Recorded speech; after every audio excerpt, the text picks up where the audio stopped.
करो, नहीं तो सामने रहोगी ना तो छोड़ूंगी नहीं, समझी क्या? समझ में आया क्या? समझ में आया?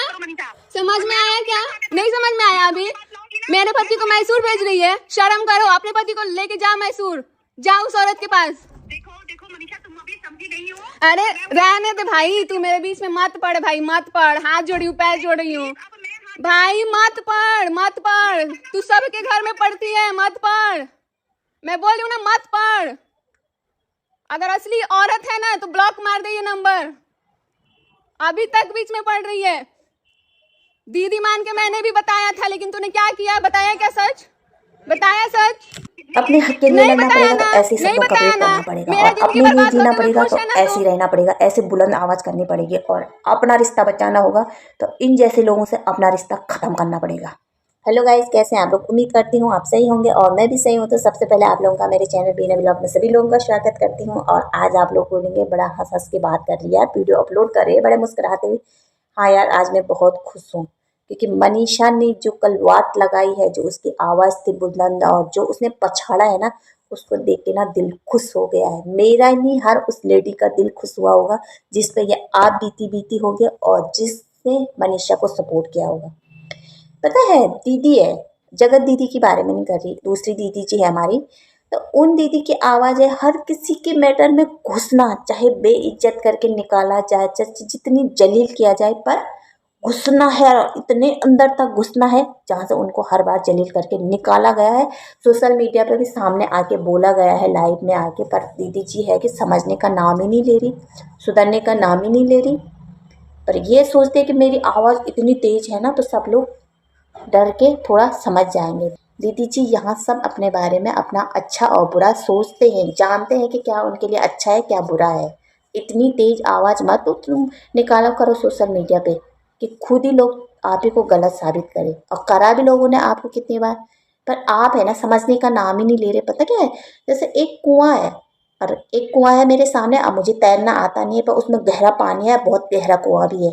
तो मेरे दिल में आ रहा है कि मैं इस कुएं में कूद मारूं, चाहे मुझे तैरना आए ना आए, पर मैं इस कुएं में कूद मारूं, अब बाहर निकलूं। मैंने कूद मार दिया, मुझे तो तैरना आता ही नहीं, मैं डूब जाऊंगी ना। वैसे दीदी की आदत है दूसरों की मैटर में अंदर तक घुसना। पता है, चाहे आग जली है, मैं इस आग में कूदूंगी भाई, चाहे मेरे पैर जले चाहे मेरा हाथ जले। अब फिर क्या होता? बेइज्जत। पता, यही दीदी के हाल है। कल मनीषा ने इतना कुछ बोला, इतना कुछ बोला, फिर भी लाइव आके अपनी सच्चाई प्रूव कर रही। अब आपको कोई सच तो बता नहीं रहा होगा दीदी, आपने देखा होगा नीचे कमेंट में इतने नेगेटिव कमेंट आ रखे थे, क्योंकि तुम सब लोगों ने एक लड़की की ज़िंदगी बर्बाद की है। अब हर कोई अपने बिल से बाहर निकल रहे हैं, हर कोई अपने बिल से चुहिया बाहर निकल रहे हैं। वहाँ पे नीतू दीदी ने अपनी वीडियो पे सरिता जेठू से माफ़ी मांगे हाथ जोड़ के कि तुम सही थी और मैं गलत थी, पर मेरे कदम रोके थे सिर्फ दोस्ती के चक्कर में। दोस्ती तुम लोगों के लिए बड़ी, तुम लोग सब मैच्योर थे। पता, कोई इतने छोटे लोग नहीं थे तुम लोग, जितने भी दोस्त। बल क्रिएटर पार्टी क्या है? क्रिएटर पार्टी मुझे तो कुछ समझ में नहीं आती क्रिएटर पार्टी। और क्रिएटर पार्टी में तुम सब लोग मैरिड थे, दो दो बच्चों की माँ थी, 40+ के ऊपर थे तुम सब लोग, कोई बच्चा नहीं था उसमें, एक मनीषा थी उसमें छोटी। इस क्रिएटर पार्टी के पीछे तुम इतना गंदा काम कर रहे थे, समझ में नहीं आ रहा था। क्योंकि मीशू ने जब कल बताया था कि ये क्रिएटर पार्टी थी, अम्बाला गए, अम्बाला से हम मनाली का ट्रिप था, मगर कैमरा के बाहर जो दिख रहा था और कैमरे के पीछे जो राज था, जो गंदा खेल था, वो मुझे बिल्कुल पसंद नहीं आया। मैंने कहा आज के बाद, मेरे हस्बैंड ने कहा ये तेरी आखिरी क्रिएटर पार्टी होगी, इसके बाद कहीं का ट्रिप नहीं बनाएगी। मीशू ने साफ आके बोला कि जैसे इन लोगों ने नीतू दीदी को नंगा किया सोशल मीडिया पे, मैं चुप नहीं रहूँगी, क्योंकि अब हर कोई अपनी बिल से बाहर निकल रहा, सच्चाई खोल रहा, मुंह खोल रहा कि हम सिर्फ दोस्ती के लिए झुकी थी। दोस्ती के लिए तुम एक लड़की की ज़िंदगी बर्बाद कर रहे थे, 24 साल की लड़की की ज़िंदगी बर्बाद। छोटे बच्चे थे तुम। बोलते ना तुम्हारी फ्रेंड गलत थी, तो तुम लोगों को सबसे पहले मनीषा को बताना चाहिए था कि मनीषा, हमको इसमें ये नज़र आ रहे, अभी से किसके सचिन के पैर बांध ले, सचिन को समझा ले। ठीक है, रोक देना चाहिए था तुमको वहीं पर सबको, पर तुम्हारे लिए दोस्ती बड़ी थी, एक औरत की ज़िंदगी कुछ नहीं था, उसका घर बर्बाद हो रहा था। सबके सब 40+ ऊपर, दो दो बच्चों की माँ। बड़ी आशिकी चल रही। ठीक बोला मनीषा ने, भैया भाई बहन के रिश्तों को शर्मसार, पाप क्या है, इन दोनों को सजा मिलनी चाहिए। ठीक है, जितना कसूरवार दीदी जी है उतना कसूरवार उसका पति भी है। उसने सांप बोला है उतना कसूरवार ये भी है, और इन दोनों को सजा मिलना चाहिए, क्योंकि इन्होंने भैया की आड़ में, भैया भाई बहन के आड़ में सैया सैया खेला है। पाप क्या है इन दोनों ने, पाप एक पवित्र रिश्ते को कलंकित किया है। शर्म करो, शर्म। अब भी शर्म नहीं आ रही है ना? इनको तो कोई शर्म नहीं है भाई। इतने मज़े से वीडियो डाल रहे, इतने मज़े से लाइव आ रहे और इतने मज़े से अपनी किस्से बता रहे जैसे इन्होंने बहुत बड़ा काम किया है। और जो ये फ्रेंड है ना, जो 40+ फ्रेंड है जो अब बिल से बाहर निकल रहे, इन्होंने पता क्या है, महाभारत में तो बोलते हैं कौरवों द्वारा चक्रव्यूह रचा गया था, किसको, अभिमन्यु को मारने के लिए। इन्होंने तो चक्रव्यूह, इन फ्रेंडों ने चक्रव्यूह रचा था सिर्फ मनीषा को फंसाने के लिए। फंसा ही दिया था। तुम भी उतने ही जिम्मेदार है। आज सोशल मीडिया पे आगे रो दो, बोले हमारी कोई गलती नहीं, हम तो ये है, हम तो वो है, सब कर रहे हैं ना, सबकी गलती है। जितने जिम्मेदार सचिन और दीदी है ना, उतने जिम्मेदार तुम फ्रेंड भी है उसकी ज़िंदगी बर्बाद करने के लिए।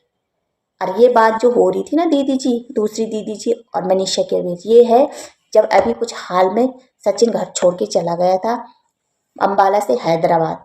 तो दीदी जी का प्लान था दूसरी दीदी जी को, जगत दीदी जी को और सचिन को मिलाने के लिए मैसूर में।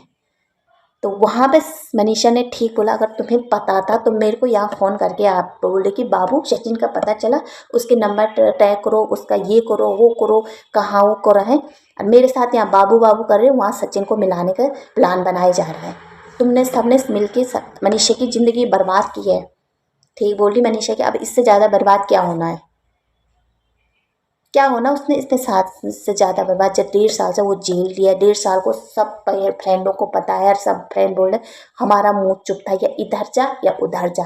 तुम्हें सच्चाई का साथ देना था, तुम्हें झूठ का साथ देना। एक दिन तुम्हें पता था कि ये राज खुलेगा और उस दिन हम सारी फ्रेंडें फंसेंगे, इससे पहले तुमने सच्चाई का साथ देना। तुम्हारी जगह पर मैं होती ना तो मैं सीधा जाके मनीषा को बोल देती, मनीषा मुझे इनके रिश्ते में ये गलत नज़र आ रहा, तो अभी से सचिन के पाँव बांध ले, चाहे मेरे लिए दोस्ती ख़त्म। क्योंकि मैं कभी गलत का साथ नहीं देती और गलत के लिए मैं हमेशा आवाज़ उठाती हूँ, इसलिए मैं हमेशा सबकी नज़र में गलत रहती हूँ। क्योंकि जहाँ गलत तो वहाँ मेरी आवाज़ खुली, चाहे मेरा अपना ही क्यों नहीं, उसके लिए भी मैं आवाज़ उठाती हूँ। और तुम जैसो कि तुम जो फ्रेंडें बन रखी थी ना, क्रिएटर पार्टी के पीछे क्या हुआ था नीतू दीदी ने सब बताया था, अमीशु ने भी बताया था। नीतू दीदी ने रो रो के बोला था कि मेरे साथ क्या सलूक किया गया था मनाली में, कि मैं एक मिडिल क्लास की लड़की औरत हूँ और मेरे पास पैसे नहीं थे। इन लोगों ने मेरे को कैसे, क्या नाम नहीं बताए पर हमारा इशारा समझ गए थे कि किस तरह गया, और मेरा साथ वहाँ पे सिर्फ मीशू ने दिया था। कंधे पे हाथ आया कि क्या प्रॉब्लम है, उसको बोलते हैं असली दोस्ती, ना कि इसको बोलते हैं कि एन मौके पे साथ छोड़ दे। क्योंकि मीशू ने यहाँ पे बोला था मैं और नीतू दीदी एक साथ थे और सब अलग थे सचिन की गाड़ी में, और उनके लिए सचिन की गाड़ी थी, उन दोनों के लिए अलग गाड़ी की गई, उनके अपने पैसे लगे और ये लोग यहाँ से बहला फुसका के उनको ले गए थे, अपने पैसों पे ले गए थे, अपने पैसों दिए थे सबने। इतना गंदा क्या बोलते हैं ना, दीदी जी बोल रहे कि तुम्हें जो करना कर ले, राज खुलेंगे। दूसरी दीदी जी जिनका मतलब हर किसी के मामले में आंख टांग अड़ाने की आदत थी, बोलते दीदी जी हम जब अपने बच्चों को बाहर भेजते हैं तो हम यही शिक्षा देते हैं कि बेटा गलत संगत में कभी मत पड़ना, गलत बातें कभी मत सीखना, झूठ कभी मत बोलना, जो सच है मैं यही बोलती हूँ, जो सच है तुरंत मेरे पे बोल। हम यही शिक्षा देते हैं ना अपने बच्चों को, तो क्या ये हम पे लागू नहीं होता? ये पहले हम पे खुद लागू करना चाहिए कि हम किस इंसान का साथ दे रहे। जब तुम्हें पता था यहाँ पे सचिन भी गलत, दीदी भी गलत, तो तुम्हें उनको मिलाने की क्या जरूरत थी? और उल्टा मनीषा को फ़ोन करके बोले सचिन कहाँ है। जब तुमको पता है सचिन को हमने मैसूर बुला रखा है, और मनीषा को वहाँ सिंपत्ति पाने के लिए कि सचिन कहाँ है बाबू, सचिन कहाँ है बाबू, सचिन का नंबर टैग करो, ये करो। एक तो तुम उस बेचारे की ज़िंदगी नरक बना दिया तुम सब फ्रेंडों ने मिलके, ऊपर से सिंपत्ति, ऊपर से अब सोचा कि हमारे राज खुलने लग गए हैं, सबके राज खुलने लग गए, तो एक एक कर बिल से बाहर निकले, चूहियों की तरफ बिल से बाहर निकल रही। ऐसे मनीषा की जगह मैं होती ना तो मैं बताती तुम लोगों को कैसे होते दूसरों की ज़िंदगी बर्बाद करके। तुम सब मिले थे, तुम सब मिलवाते थे सचिन को और उसको। तुम्हें ये नहीं हुआ कि एक बच्ची की ज़िंदगी बर्बाद हो रही है, उसका घर टूट रहा है, उसके माँ बाप रो रहे हैं, उसकी बहनें परेशान है। तुम्हें ये नहीं था, पर तुम्हें ये थी कि फ्रेंडशिप बचानी है, कैसे भी बचे, हमें फेमस होना है कैसे भी हो, चाहे कोई का घर टूटे, कुछ हो, किसी का तलाक हो, कुछ भी। इतना गंदा खेल खेल रहे थे तुम क्रिएटर पार्टी के। वो पीछे क्या है वो मेरे को तो समझ नहीं आता है इन लोगों का, बड़े लोगों का। बड़े ही लोग बोलेंगे तुम लोगों को। अरे हमें तो घर से फुर्सत निकलने की, घर से बाहर निकलने की फुर्सत नहीं होती है।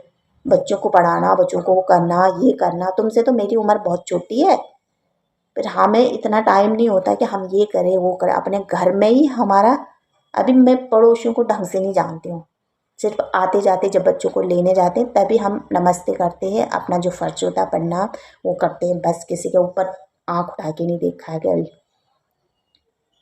इन लोगों को अपने बच्चे पू करने के बजाय अपने आप इश्कबाजी चल रही है, इश्कबाजी। एक वो रोमियो देखो, वो रोमियो तो अपनी दुनिया में ही खोया है सचिन, कि उसकी ज़िंदगी में क्या हो रहा है उसको ना मनीषा दिख रही ना कुछ दिख रही, या आर या पार, मेरी नहीं तो किसी की नहीं। क्या बोलना। आई होप आज का वीडियो आप लोगों को अच्छा लगा होगा। मिलते हैं नेक्स्ट वीडियो में, तब तक रखना अपना ध्यान और बाय और टेक केयर। और फ्रेंडों से सावधान रहिए भाई, आज के ज़माने फ्रेंडशिप करनी है तो सोच समझ के करना। ऐसे ही फ्रेंड होने से अच्छा, मैं बोलती ना हो तो अच्छा ही है। अकेले रहना बढ़िया, मगर ऐसे धोखेबाज फ्रेंडों के साथ रहना, दीदी का रिश्ता बना के धोखा देना